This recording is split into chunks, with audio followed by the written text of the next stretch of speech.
स्वागत है आपका करियर एकेडमी के यूट्यूब चैनल पर।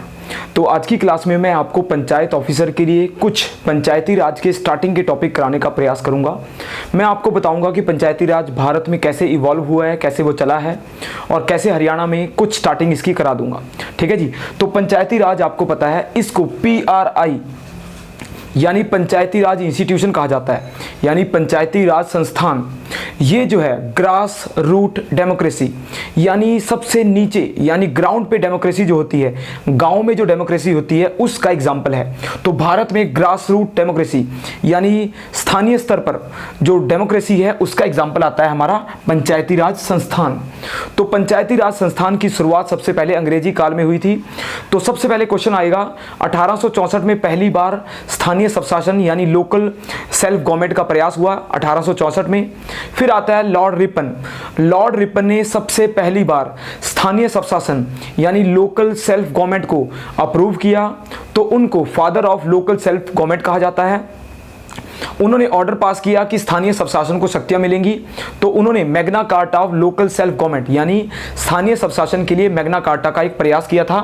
रिपन, लॉर्ड रिपन जो है फादर माने जाते हैं स्थानीय स्वशासन के। फिर आता है जी लॉर्ड रिपन के बाद जैसे जैसे भारत का स्वतंत्रता संग्राम चला, फिर गांधी जी ने भी ग्राम स्वराज के रूप में एक प्रयास किया था कि भारत में ग्राम स्वराज का कॉन्सेप्ट रखा कि गाँव में अपना स्वराज होगा, अपनी सरकार होगी, अपना लोकतंत्र होगा। तो उनके आइडिया के आधार पर भारत में 1947 से 1950 के बीच में जो संविधान बना, संविधान में कोशिश की गई थी कि गांव में एक स्वायत्त या डेमोक्रेटिक सरकार होगी, परंतु वो प्रयास सफल नहीं हुए। तो सबसे पहले 1956 1956-57 बलवंत राय मेहता, तो पहली कमेटी आती है बलवंत राय मेहता कमेटी। अब बलवंत राय मेहता जो है गुजरात के सीएम थे, उनकी अध्यक्षता में एक कमेटी बनी, तो बलवंत राय मेहता कमेटी। इस कमेटी का काम था कि भारत में पंचायती राज को कैसे बढ़ावा मिले, गांव में किस प्रकार से पंचायतें बने, क्योंकि भारत में 1952 में पहला प्रयास असफल हो गया था। जो प्रयास था CDP, एक हमारा सामुदायिक विकास कार्यक्रम था जो 2 अक्टूबर 1952 को चला था। 2 अक्टूबर 1952 CDP यानी कम्युनिटी डेवलपमेंट प्रोग्राम। तो CDP फेल हो गया क्योंकि उस समय लोकतंत्र नहीं था, इलेक्शन नहीं होते थे, पंचायतें सही तरीके से फंक्शन नहीं कर पाती थी। तो CDP के फेलियर और बाद में गांव में कैसे इलेक्शन कराने हैं, कैसे उनको स्वायत्त बनाना है, उसके लिए बलवंत राय को या बलवंत राय मेहता कमेटी को रिकमेंडेशन देनी थी। तो इस कमेटी की रिकमेंडेशन 57 के आसपास आई। तो इस कमेटी की रिकमेंडेशन के आधार पर भारत में पहली बार पंचायती राज की शुरुआत होती है 2 अक्टूबर 1959 यानी 2 अक्टूबर 1959 को JL नेहरू यानी जवाहरलाल नेहरू ने पहली बार पंचायती राज की शुरुआत की। और ये शुरुआत जो है नागौर डिस्ट्रिक्ट, नागौर जिला आता है राजस्थान में। तो राजस्थान वो राज्य है जहां पर पंचायती राज की शुरुआत हुई है। तो नागौर डिस्ट्रिक्ट में 2 अक्टूबर 1959 को गांधी जयंती के अवसर पर नागौर में पहली बार पहली पंचायत शुरू हुई। तो नागौर को पहला जिले का अवसर है, प्राप्त है, जिसमें पंचायतों की शुरुआत होती है। राजस्थान के बाद आंध्र प्रदेश, आंध्र प्रदेश जो है दूसरा राज्य है, सेकंड स्टेट आती है हमारी आंध्र प्रदेश, जहां पर पंचायती राज शुरू हुआ है। तीसरा राज्य जो है असम था, पर 2 ही क्वेश्चन आ जाते हैं, राजस्थान पहला है और आंध्र प्रदेश दूसरा है। तो इसके बाद पंचायतें शुरू हुई बलवंत राय मेहता के आधार पे। उस समय स्ट्रक्चर उतना स्ट्रांग नहीं था, प्रॉपर सिस्टम नहीं था, धीरे धीरे वो स्ट्रांग हुआ है। इसके बाद आता है बलवंत राय मेहता के बाद इन्होंने हमारे भारत में कई प्रकार की रिकमेंडेशन दी कि 2 चरणीय होगा, 3 चरण 3 लेवल का होगा। अशोक मेहता कमेटी 1977 यानी 1970 में 1977 में अशोक मेहता कमेटी आती है। अशोक मेहता कमेटी भी पंचायती राज को स्ट्रांग करने के लिए, पंचायती राज को और पावरफुल स्ट्रांग बनाने के लिए रिकमेंडेशन देती है। इसके बाद अशोक मेहता के बाद आती है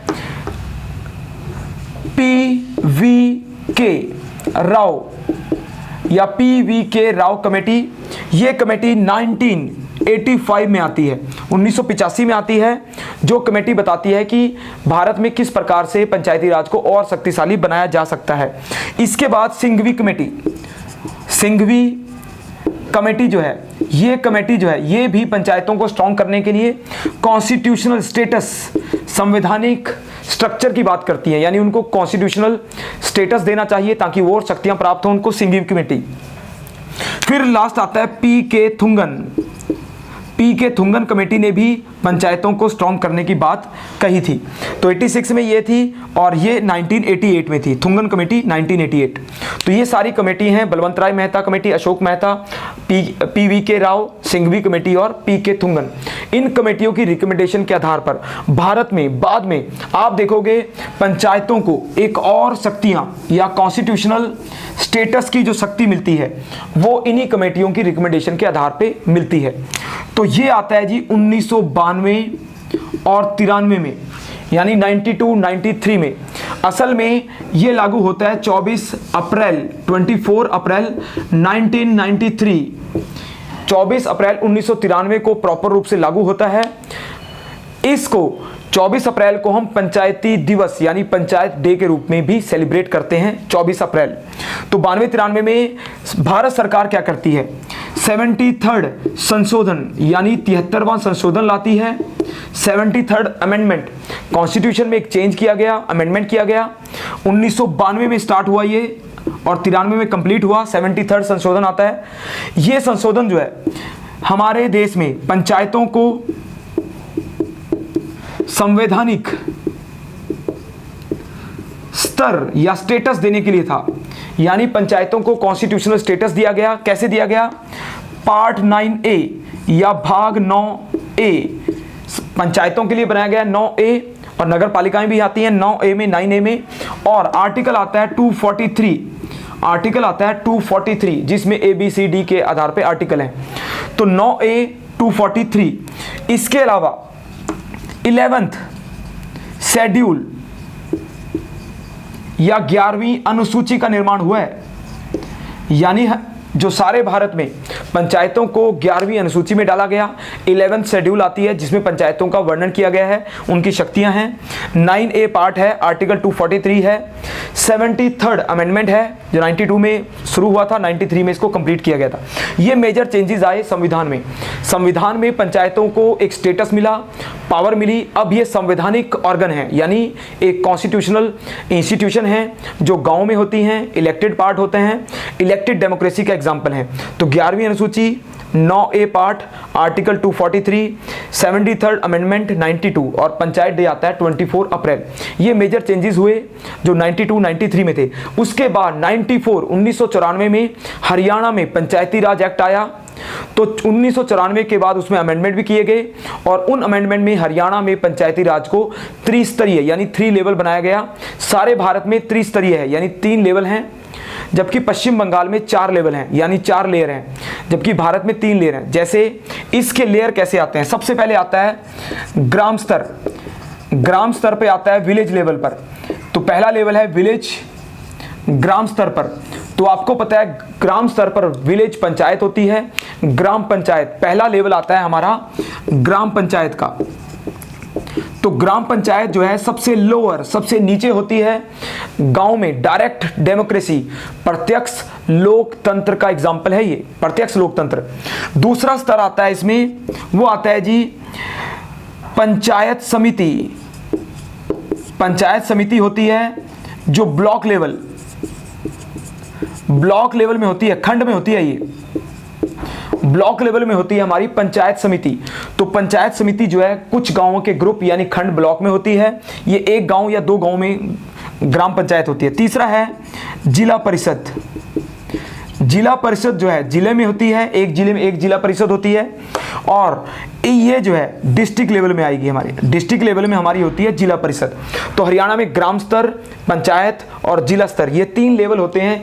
आमतौर पे सारे भारत में ऐसा ही है, हरियाणा में भी ऐसा ही है लगभग। तो ग्राम पंचायत गांव में है, पंचायत समिति ब्लॉक में है और डिस्ट्रिक्ट लेवल में जिला परिषद है। ये 3 लेयर आते हैं जो पंचायतों के बने हैं 1992-93 और 94 के कानून के आधार पर। अब आता है कि हमारे देश में पंचायतों को शक्तियां जो मिली हैं, जो शक्तियां प्राप्त हुई हैं, उसमें 29 सब्जेक्ट आते हैं। यानी 29 सब्जेक्ट हैं, 29 विषय हैं, 29 सब्जेक्ट ऐसे हैं जहां पर हमारी पंचायतें काम कर सकती हैं। Agriculture, sanitation, health, education, library, road आदि, टैक्स आदि। गांव में 29 सब्जेक्ट जो हैं गांवों में पंचायत के पास हैं, तो उसके आधार पे ये काम करती हैं। अब क्वेश्चन आएंगे आपको कि ग्राम में यानी गांव में विलेज पंचायत हमारी कैसे होती है और इसकी फॉर्मेशन कैसे होती है, इसका इलेक्शन कैसे होता है। तो सबसे पहले आपको देखते हैं पंच, फिर देखते हैं सरपंच, पंच सरपंच, फिर आता है ग्राम पंचायत, फिर आता है ग्राम सभा, पंच, सरपंच, ग्राम पंचायत और ग्राम सभा। ये जो है 4 ऑर्गन होते हैं मेनली गांव में। तो पंच जो है सबसे छोटा रिप्रेजेंटेटिव है गांव में। गांव को वार्ड के आधार पर बांटा जाता है। 500 की जनसंख्या आमतौर पर निर्धारित की जाती है नॉर्मल एक गांव के लिए, और उसको वार्ड में बांटा जाता है। वार्ड से एक रिप्रेजेंटेटिव आता है जिसको पंच कहते हैं। पंच लोगों द्वारा प्रत्यक्ष चुना जाता है। ये ग्राम पंचायत यानी ग्राम पंचायत का एक रिप्रेजेंटेटिव होता है, मेंबर होता है, जो सरपंच के साथ मिलकर काम करता है। पंच है जो वार्ड से चुन के आएगा। सरपंच पूरे गांव को रिप्रेजेंट करता है। सरपंच जो पूरे गांव से चुन के आता है। सरपंच जो है ग्राम पंचायत का अध्यक्ष होता है। ग्राम पंचायत में पंच और सरपंच दोनों बैठते हैं। कुल पंच 5, 10 या 20 होते हैं पंच और सरपंच जो है मेन डिसीजन मेकिंग है, अध्यक्ष होता है ग्राम पंचायत का, और पंच उसके मेंबर होते हैं। पंच और सरपंच मिलजुल कर डिसीजन लेते हैं, प्लान बनाते हैं, गांव का बजट बनाते हैं, गांव की स्कीमें बनाते हैं, निर्धारित करते हैं, उनके लिए फंड एलोकेशन करते हैं, और गांव के सभी जो काम है उनकी सुपरविजन करना, उनकी मॉनिटरिंग करना, ये इनके पास है। गांव में ग्राम पंचायत के लिए ग्राम सचिव होता है। ग्राम सचिव ग्राम पंचायत के साथ मिलकर काम करता है। ऑडिटिंग हो गया, अकाउंट रखना हो गया, या कैशबुक हो गया, जो भी उनके अकाउंट या उनकी जो मेंटेनेंस है, ग्राम की स्कीमें होती हैं, बजट होती हैं, ग्राम सचिव जो है ग्राम पंचायत के साथ मिलकर काम करता है। ग्राम पंचायत का चुनाव 5 साल के लिए होता है, 5 ईयर के लिए होता है, और एक बार चुनाव होने के बाद जब दोबारा ग्राम पंचायत विदिन 6 मंथ 6 महीने के अंतराल में दोबारा से ग्राम पंचायत का चुनाव होना चाहिए। अगर किसी पंच सरपंच की मृत्यु होती है तो उसके 6 महीने के अंदर दोबारा से पंच सरपंच का चुनाव जो है इलेक्शन होना चाहिए। ग्राम पंचायत का चुनाव जो है हमारा राज्य का राज्य चुनाव आयोग यानी स्टेट इलेक्शन कमीशन करवाता है। स्टेट इलेक्शन कमीशन एक राज्य में इलेक्शन बॉडी होती है, कॉन्स्टिट्यूशनल बॉडी है ये भी, जो राज्य में पंचायतों के और नगर पालिकाओं के सभी इलेक्शन कंडक्ट करती है। तो आएगा हमारा राज्य निर्वाचन आयोग यानी स्टेट इलेक्शन कमीशन जो है इलेक्शन कंडक्ट कराता है पंच और सरपंच के। तो अगर 5 साल के लिए चुनाव होता है और विदिन 6 मंथ, अब आता है एज। पंच सरपंच के लिए मिनिमम एज, तो आपको पता है मिनिमम एज जो है इनके लिए 21 यानी 21 वर्ष आयु होती है, जो पंच और सरपंच चुनने के लिए या उनके उम्मीदवारी के लिए जरूरी होती है। अब हरियाणा में आपको पता है इनके लिए एजुकेशनल क्वालिफिकेशन का जो स्टैंडर्ड रखा गया है 10th है, 8th है, 5th है। तो शैक्षणिक रूप से भी पंचायतों को शिक्षित किया जा रहा है ताकि चुने हुए जो रिप्रेजेंटेटिव आते हैं वो पढ़े लिखे हों, ताकि ग्राम पंचायतों का काम जो है अच्छे तरीके से चलाया जा सके और वो आधुनिक तकनीकों का भी प्रयोग कर सकें।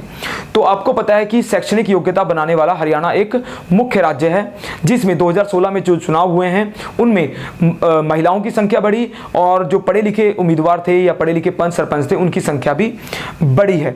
अब आपको पता है रिजर्वेशन, पंचायत में रिजर्वेशन होता है। तो रिजर्वेशन सबसे पहले एससी यानी अनुसूचित जाति के लिए उनका जनसंख्या के आधार पर है। अगर किसी राज्य में एसटी हो यानी अनुसूचित जनजाति हो वहां उनका रिजर्वेशन होता है। ओबीसी यानी अदर बैकवर्ड क्लासेस के लिए भी हरियाणा में रिजर्वेशन है। तो एससी और ओबीसी हरियाणा में आते हैं, उनका रिजर्वेशन है। फिर 1/3 यानी 1/3 रिजर्वेशन जो है महिलाओं के लिए भी है। तो पंच सरपंच के सभी पदों के लिए महिलाएं भी 1/3 रिजर्वेशन के लिए एलिजिबल हैं। तो महिलाओं का रिजर्वेशन काफ़ी पुराना है, ये हमारे कॉन्स्टिट्यूशनल स्टेटस में आ गया है। तो महिलाओं को भी रिजर्वेशन मिलता है, ओबीसी को मिलता है, और एससी कम्युनिटी और एसटी कम्युनिटी को भी रिजर्वेशन का लाभ मिलता है जो पंच सरपंच के लिए चुनकर आते हैं। तो ग्राम पंचायत जो है आमतौर पे गांव में डिसीजन मेकिंग करती है, प्लान करती है, बजट बनाती है। ग्राम पंचायत की मीटिंग 1 महीने में 2 बार होनी चाहिए।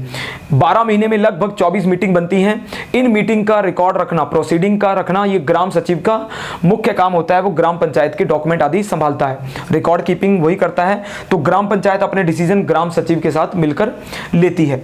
तो ग्राम पंचायत पूरे गांव के विकास के लिए जिम्मेवार है। इसकी ऑडिटिंग होती है, ग्राम सचिव या ऊपर के अधिकारी जो है ऑडिटिंग करते हैं। आमतौर पे आजकल ग्राम पंचायतों के लिए राजस्थान में सोशल ऑडिटिंग का कॉन्सेप्ट चल रहा है, सामाजिक लेखांकन कह देते हैं, यानी पूरी पंचायत बैठकर या पूरा गांव समूह बैठकर पंचायत के कामों को देखता है। इसके अलावा कोई बोर्ड लगा दिए जाते हैं जहां भी खर्च हुआ है वहां पर, ताकि लोगों को उसकी जानकारी मिल सके कि कितना खर्च किस परियोजना पे लागू हुआ है। अब आता है ग्राम सभा। ग्राम सभा जो है किससे बनती है? ग्राम सभा कुल यानी टोटल विलेज की होती है। ग्राम सभा पूरे गांव के जितने भी एलिजिबल वोटर हैं, जितने भी योग्य वोटर होते हैं, वो सभी ग्राम सभा के मेंबर होते हैं। यानी पूरा गांव जो है ग्राम सभा का मेंबर है। और इसकी मीटिंग साल में मुख्य रूप से 2 बार होनी चाहिए। और ग्राम सभा जो है सबसे बड़ी या डिसीजन मेकिंग बॉडी होती है, जो ग्राम पंचायत को स्कीम के लिए या इसके कार्यों के लिए निर्देशित करती है। डिसीजन मेकिंग ग्राम सभा में होती है।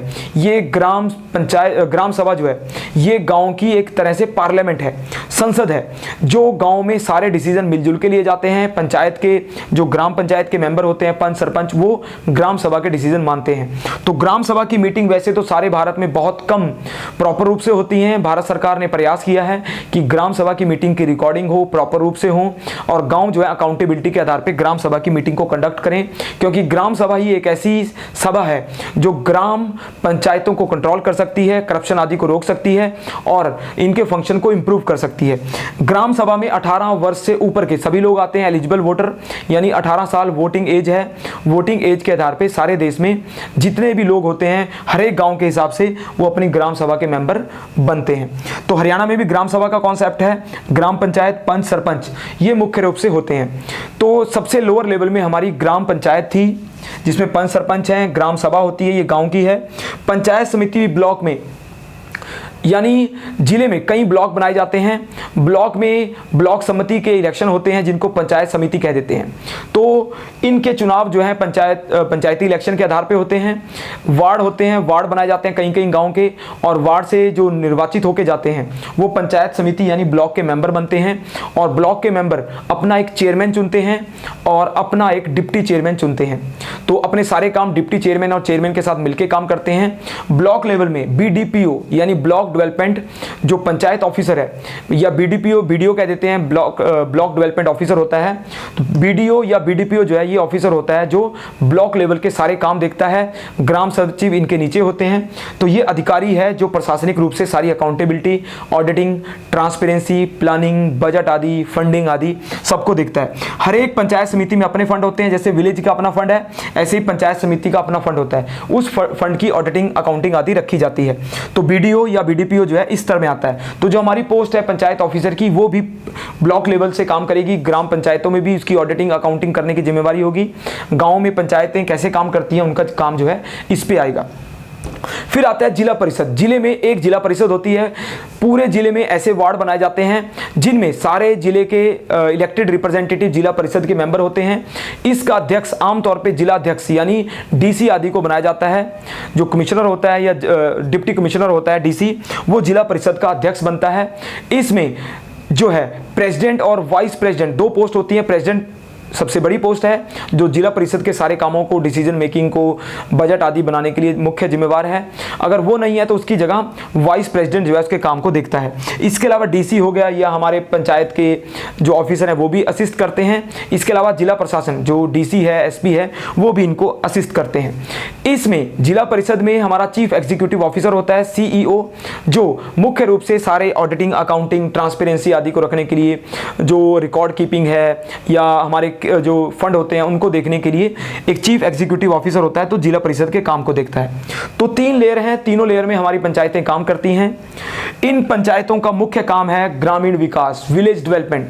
तो गांधी जी का भी सपना था, भारत के सभी जो राज्य हैं उनका सपना है कि गांव डेवलप हों, क्योंकि गांव डेवलप होंगे, ग्राम स्वराज आएगा। ग्राम स्वराज आएगा उसके प्रशासन से, उनकी डेमोक्रेसी से। तो विलेज पंचायत सबसे नीचे, ब्लॉक समिति उसके ऊपर और जिला परिषद उसके ऊपर। ये इस 3 आधारों पे पंचायतें काम करती हैं। इनको हम PRI यानी पंचायती राज इंस्टीट्यूशन कह देते हैं। यह आमतौर पे टोटल स्ट्रक्चर है जो सारे भारत में पंचायतों का मिलता है। मुझे उम्मीद है कि ये लेक्चर आपको पसंद आया होगा। लाइक करें, सब्सक्राइब करें। धन्यवाद।